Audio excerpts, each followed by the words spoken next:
Previously on the Death Saving Bros podcast. Abe, you have a vision. You see before you a man step out from white swirling mist. He leans down, touches you on the brow, and says, "You have much work yet to be done." You guys succeed on this skill challenge. You're all level 7 now. Where exactly are we? Well, right now you're just in Trugala Kingdom. Isn't that where we're supposed to be going? Yes. And I'm speaking for everyone on my behalf, but I think we'd be grateful to be able to help take these guys in and do our part for Trugala. You must be men of the cloth and of the coin. I would be very grateful if you would help take these men in. So there's been rumors about demons in Trugala Kingdom. Do you know anything about demons? Jimmy Crackcorn quails underneath your threats and says, "Look, I said I don't know anything about demons, but, we do have a history as a kingdom, like a millennia ago." I hit him again. That doesn't help me. Is he dead yet? "You're on the road." All right, Jet. Question for you, by the way. What's up, boss? Isn't there a god that you believe in? I was born under the Temple of Sargonis, yeah. That's who I know about. What is Sargonis the god of? Revenge and fire. Oh, I like that god already. So you guys get down the trail. We get to the city. There it is. And that's the end of the episode. The law and religion in Trugala are hand in hand. They coexist and operate seamlessly. You enter into the magistrate's office. Name and business? Well, I'm Abraham Van Halen. We have these criminals we'd like to hand off to you. And what did they do? Criminal things. These two behind me, all bloodied face and tied up, are slavers. Oh, well, that's very serious. For that case, you can go straight to the magistrate.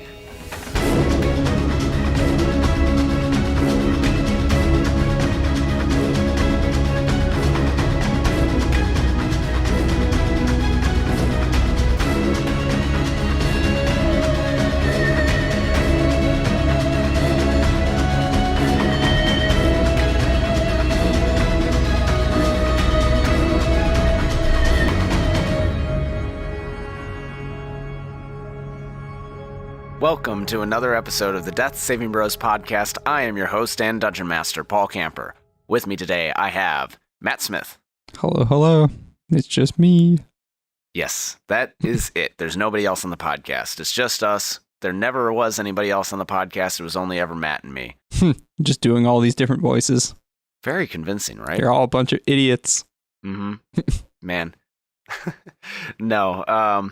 After a series of vacations, spring break trips, illnesses, all that jazz, we wound up being without most of the cast for this episode, so it's just Matt and I, and we are going to do a special episode. A little bit shorter, but still as much fun, we hope. It's gonna suck. Prepare to be disappointed. Yeah, sorry. That's what she said to me last night. Ah. Actually, no, that's a lie. I've never had a woman with me. It's just been me doing a different voice. Oh God. So, since it's just you, Matt, what happened last time on the Death Saving Bros podcast? You mean like on the last actual episode, or? Yeah. Well, we Episode 32. talked to some corn farmers, and then we went to the magistrate. You did some other stuff. We walked into town, admired some architecture, told Prothean to stop creeping out the little kids. I think I stabbed one of the dudes we were escorting as prisoners a couple times. I'm not dead. Oh my God, stab him. You also filled out paperwork in triplicate. That's true. But yeah, basically that was it. We reintroduced our characters. We went over our backgrounds. We redescribed them. Then you guys traveled over to Astrakane, and you're now before the magistrate. That's all well and good, but we are going to go backwards in time.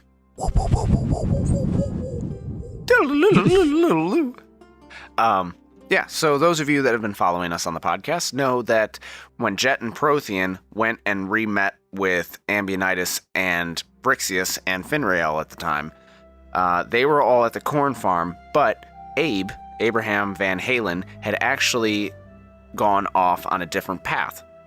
The path in the mountains had split, and some of the horses' tracks had gone one way, and that's the way that Jet and Prothean went, and then some of the horse tracks went the other way, and that's the way that Abe went, to make sure that they did not lose Ambionitis, Brixius, and Finrael. So, Abe has been traveling. You, Abe, Matt, Abe, Abe, Van Halen, Matt, Abe, have been traveling for approximately a day, and you have moved out of the mountains, and you started making your way through the foothills. Following the tracks, you come upon a small hamlet.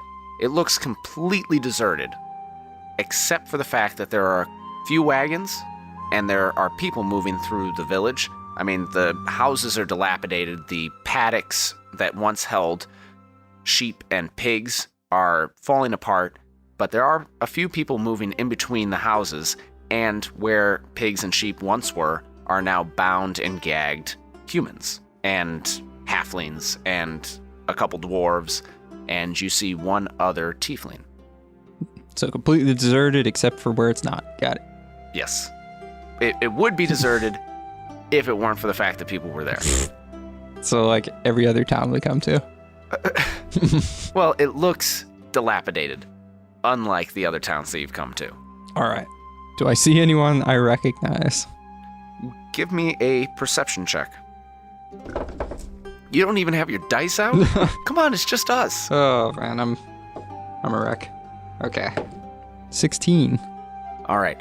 16 is good enough. You are camped out, laying down on your belly in the foothills, just at the crest of a hill, and you're watching this hamlet, and you see approximately 10 people moving in and out of the houses. There are horses tied up. Horses. There are yes, the horses.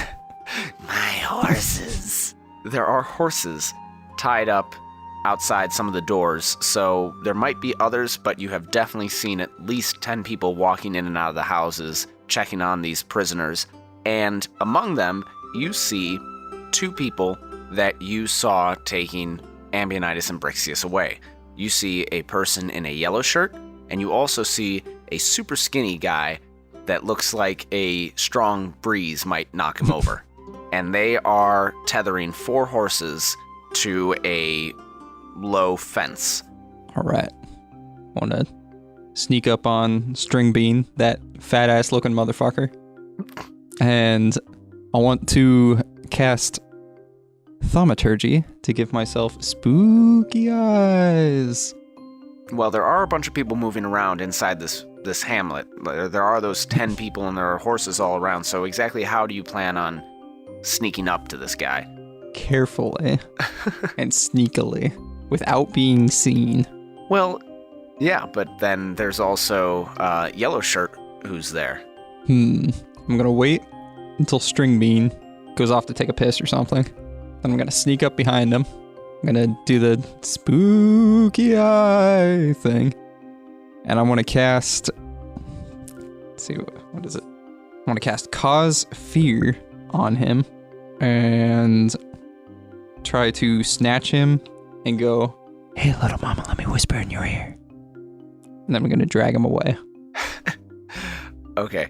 Yeah, so you wait on top of the hill, and eventually they tether their horses. You see them go into one of the buildings, and they come back out. They walk around town. They kind of help out with whatever they're doing.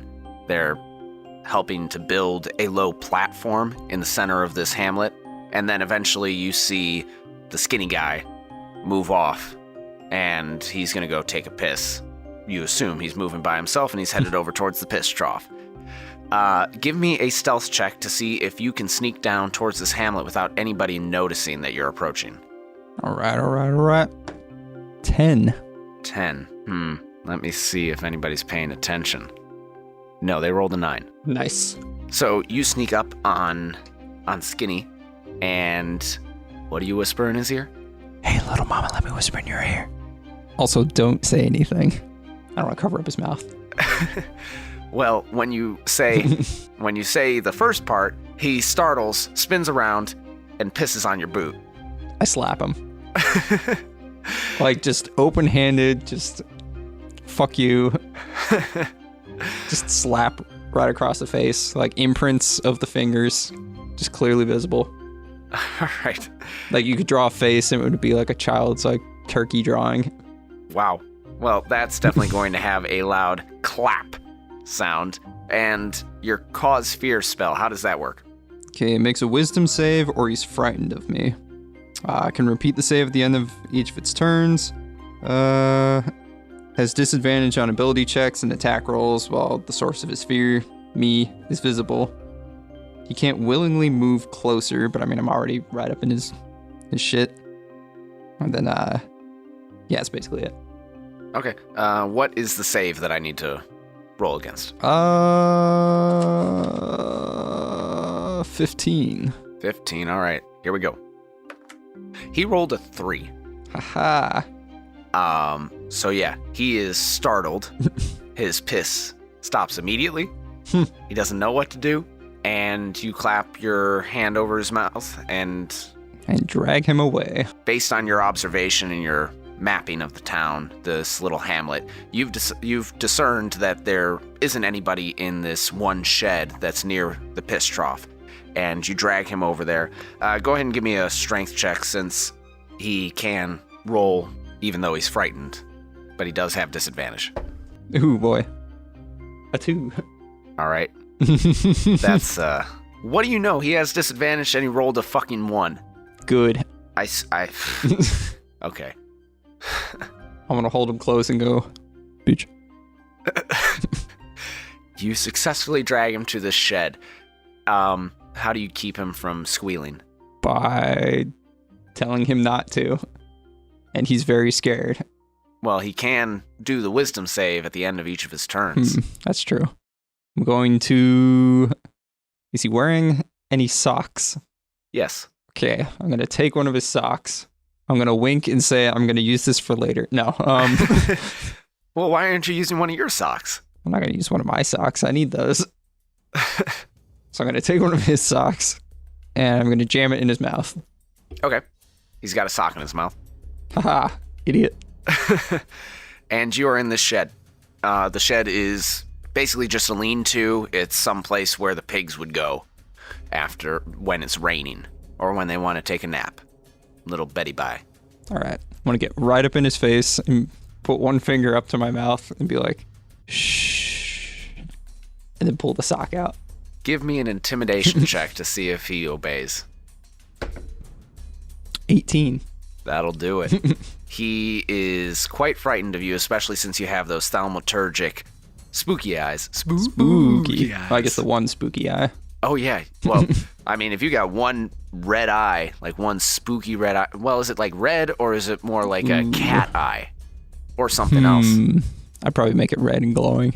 Red and glowing? Or is it like one of those piercing blue, just like devoid of color sort of eyes? Is it a Grindelwald eye? A Johnny Depp Grindelwald eye? So many good choices. It's a giant anime eye. No. He's like, what the fuck? I guess I'll just go with the glowing red eye. Okay. I think if it was an anime eye, he would do one of two things. Either he would make fun of you, or he would get really turned on by it. Oh, no. I feel like there's only one of two options when you're talking about anime eyes. Anyways, so this spooky red eye, he's really, really scared by it, and he nods, and you remove the sock from his mouth, and he's sitting there, trembling. All right. Okay, buddy. Where'd the rest of you guys go? Did I have a voice for Skinny? I think you did. Was he the one that, like, when the captain died, he was like, that's our captain? Oh, yeah, that's right. He goes, I don't know what you're talking about. I think you do. Who are you? What do you want? The one who's going to make you my bitch. Just kidding. No, I just want to know where the rest of you went. Well, I'm The bitch part is negotiable. if you're talking about the group, are you one of the people that was following us? Oh, you're the one that shot our friend in the ass as he ran away. Yeah, how's his ass doing? It hurts. Good. Yours is going to hurt soon. No. We split off in two directions to try and trick you. The majority of the group went a little farther north, and they're gonna circle back, and we were gonna ambush you here, but apparently that didn't work. Nope. Not so well. So where did they go? Like specifically? I don't know. They were just gonna circle back around. There are some farms up there. They were maybe going to hit those up and try and grab some more people. We lost a lot of guys trying to take down your friends. I think they're your friends. Are you one of their friends? I don't know. I don't have any friends. No, I'm just kidding. Yeah. That doesn't seem like a very good idea you're already wounded and, short-staffed, and you're going to drag these guys along to try and capture more people. We had them chained after the one half-orc killed Lloyd. You guys aren't very good, are you? Hey, until we ran into them, we were doing just fine. All right, if you say so. And until we ran into you. Apparently we should start setting sentries. Nope, that won't help. And then I just smile. That's a terrifying smile. What do you want? Well, I think that's all I need for now. You've been very helpful. Are there any rocks around? Yeah. All right. I pick up a rock. It's a very small rock. It's about the size of your thumb. That's not a good rock. Is there anything like rock-like, just heavy and dense? There's a petrified pig stool. How heavy is it? About a pound. Good enough. I'm gonna be like, hold on a second. I'm gonna pick up the pig stool. I'm just gonna whack him across the back of the head. Just like full force, going for some brain damage. Not quite going to kill him, theoretically. Okay. Go ahead and roll to see if you managed to give him brain damage with this pig stool. All right, what am I rolling? Just like It'd be like a melee attack. just like a regular melee attack? Yeah. Am I proficient in pig stool? No. I guess it'd be 17 then. That is enough to beat his armor class. Let me see. Yeah, he does not have a very good constitution, apparently, because, yeah, you conk him over the back of the head with this pig stool, and you conk him, and then it cracks and crumbles, but so does he. He crumples straight to the ground, and he's got, like, those anime X's over his eyes. Like, well, that was easy.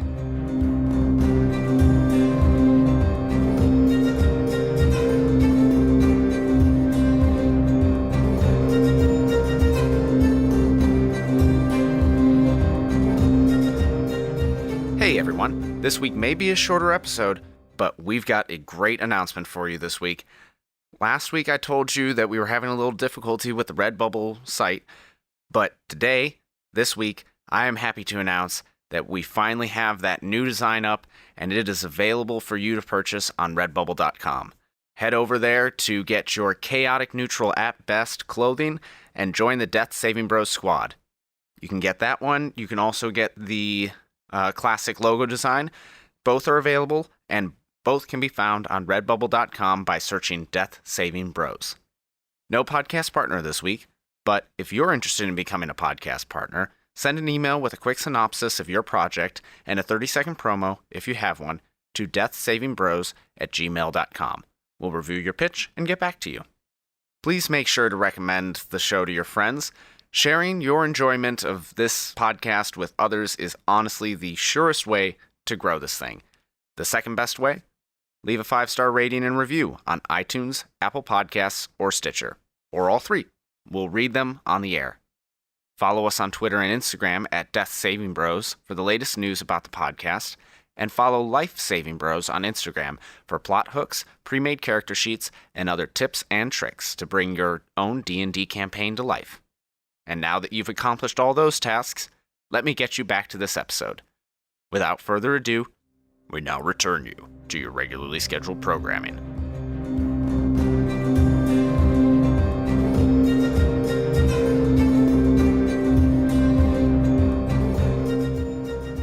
Okay. Is there any way I could drag him back to the piss trough? With a stealth check, you might be able to. Hmm. And after our discussion with Ambionitis and Brixius, we already know that you do have the strength to drag this man. Based on D&D rules. 10. 10. Well, Oh, wait. This was the stealth check? yes. Oh, then it's 13. 13, even better, because I was going to hold on to that perception check that I had from earlier, which is a 9. Yeah, you drag him back to the piss trough. What are you going to do with him? Gently place him in. In the piss trough? Yes. Face up so he doesn't drown, but just... Are you going to put him in the piss trough or the shitter? Ooh. Because they're always very near to each other, as you have learned from your time with the orcs. How near? An extra 15 feet. Ah, that won't work. I was gonna layer him across both. Well, I mean, you want to have some room so I that guess you can that's right. squat without falling into one or the other, That's true. or for them to mix. I'll stick with the piss trough. Okay. You lay him in that wonderfully scented mud, and yeah, he's just lying there. Sucks to suck. All right. Now what I want to do is want to steal a horse. Theoretically, as quietly as possible. Okay. There are the 4 horses that Yellow Shirt and this skinny guy were tethering, but there are multiple other horses throughout the hamlet. Do you want to take one of theirs, or do you want to, what do you plan on doing? Whichever one looks like it's easiest to get out of there. Okay. Go ahead and give me a D20 roll. Adding anything to it, or just a flat? Just a flat roll so I can decide which one you're going to pick. 9. 9. Okay, so the easiest horse to get out of there would actually be a old mare that is on the south side of the hamlet, and it is on its own little post. It's not by any of the prisoner pens, and it's not attached to a house. It's just on some random post in the middle of the street, and you haven't noticed a whole lot of people going over there because it's an old mare, and they really don't care what happens to it. All right. Gonna sneak on over there and sneak up and be like, "Hey there, cutie pie." Go ahead and give me another stealth check. Oh boy. 9. 9. Well, that is a meat on theirs. So, as you're sneaking around the outside of this hamlet, at one point, you pass by an entrance into this hamlet between 2 buildings, and you hear 2 voices start coming towards you. And you hear a very bellyful, a hearty voice going, "Oh, well, very soon we're going to have plenty of coin in our pockets. These slaves are going to fetch us a hefty price when market opens tomorrow." And there comes a response from a very high-pitched male voice. Yes, and maybe that other group that really sucks at finding good slaves will finally manage to bring something. I saw that their friends, Polly and Lesh, came in, but they only had horses. Polly and Lesh. Ooh, which one's which? Ooh. Alright, is there any way I can move out of the way without getting seen by these dudes? Give me a dexterity saving throw. 11. 11. Well, they rolled a 6, so you managed to flatten yourself against the back of one of the hamlet buildings as they pass by, and you see a very, very fat man. Like, how the hell is he walking sort of fat? And a dwarf with a super long beard, and he has a hammer out in front of him, and he's flipping it up and down, trying to catch it as he walks. Is he the one with the high-pitched voice? Or is he... As you continue listening, the very fat man is the one with the very high-pitched voice. Interesting. All right. I'm going to wait for an opportunity to get to this horse. They pass by, and you've got another opportunity. All right. I'm going to try. Give me a stealth check. Oh my god. Another 9. Oh, no. All right, so you get to the horse this time. But as you're trying to untether the horse and start pulling her away, she doesn't want to go anywhere. She's old. She doesn't care. She doesn't want to go anywhere, and you're just standing in the middle of this road trying to pull her away. And the nearest hamlet, you hear a scuffle happening inside the hamlet, and then things get thrown, and somebody gets tossed out through the door into the street, and you see a giant tiefling come marching out after this scrawny little man, and the tiefling is bald, his horns have been shaved off, and he's got tattoos scrolling up his arms, and he goes, I told you, we do not bring in unknowns. Sounds pissed. You go back and you tell those motherfuckers that they don't get any slaves unless they go through me. Shit. So you are frozen in the middle of the street as this tiefling is hovering over this scrawny, dirty blonde, scraggly-haired little man. What do you want to do to avoid detection? Slowly back away. Slowly back away. No, I'm gonna stand behind the horse and Charlie Brown it. Are you gonna stand on the broad side or directly behind it? I'm gonna hang on the side of the horse. All right, give me an stealth or animal handling, your choice. They're both gonna be the same, so 21. Either way. All right, either way, yeah, you latch up onto the saddle horn, you hang on, and you hold yourself upright, and the mare kind of tilts her head back at you, just one giant marble eye looking at you like, the fuck? I'm gonna But give her a chin scratch. she goes, and goes back to just minding her own business.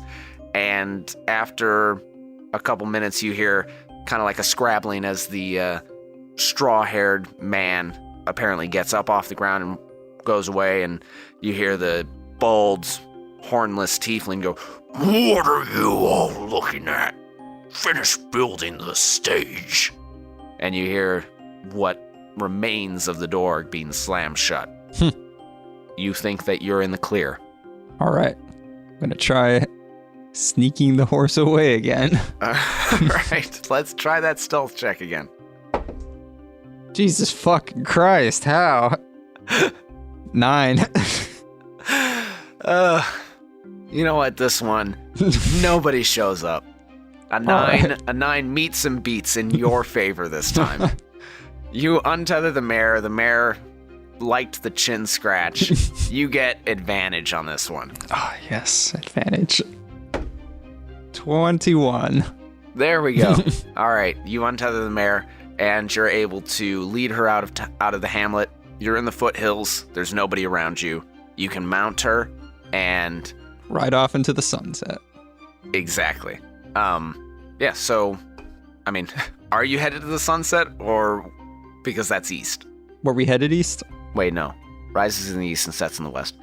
Well, I mean, our world could have different rules. I'm gonna say fuck these guys. I'm gonna ride off into the sunset. No. I guess try and catch up to the rest of the group.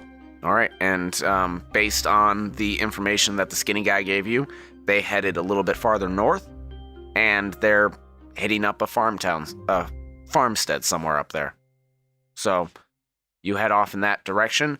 Do you maybe want to use any sort of abilities that you might have to help pinpoint where exactly you should go? I guess I can. Let's see how that works. All right. Lifting up my eye patch to show my... Did we decide what it was like made of? Or what it looked like or anything about it? No, that's all you, man. I just told you. I just helped you figure out what it does.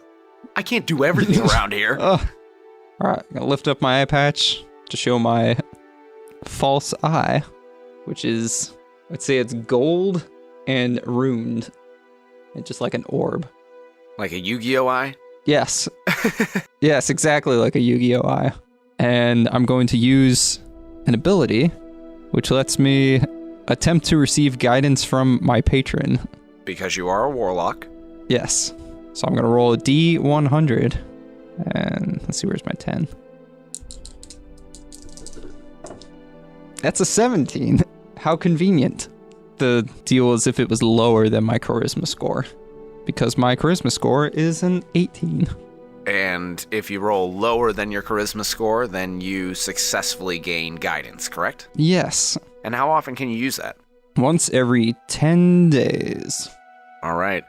So what happens when you lift your eye patch and you try to access the inherent magical abilities that it has, suddenly through the right eye that you can no longer see through, suddenly you see kind of like double vision. You now have sight in your right eye that shows nothing but blackness and then a line of purple mist leading off towards the north. Oh no, not the purple mist.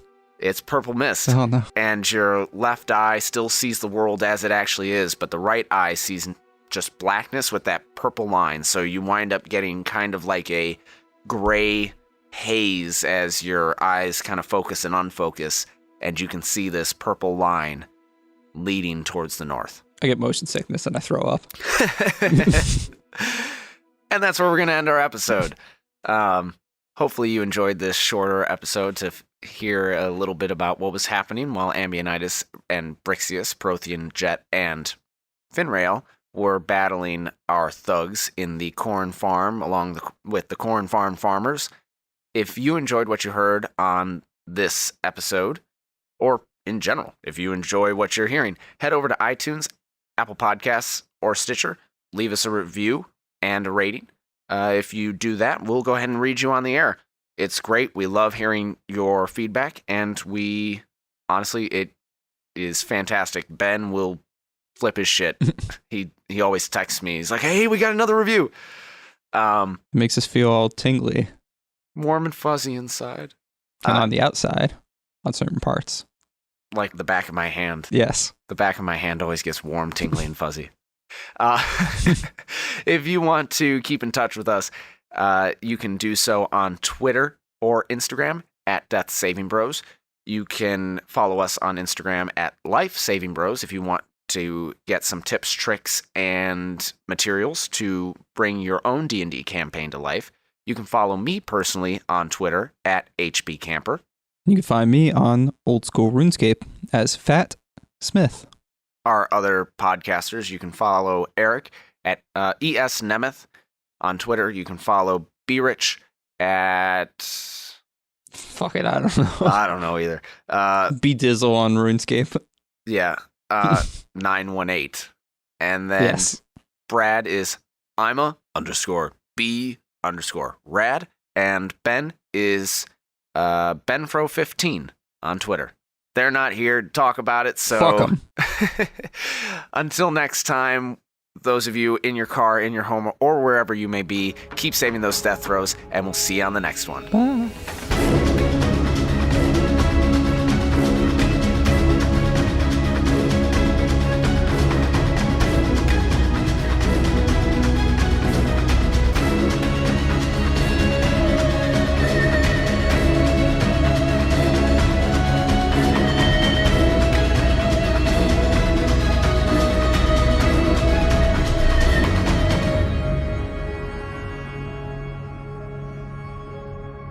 Welcome Penis. to...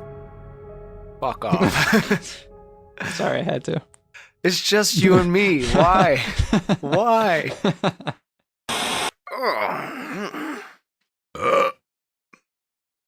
Some of the sounds and background music in this production are copyright material.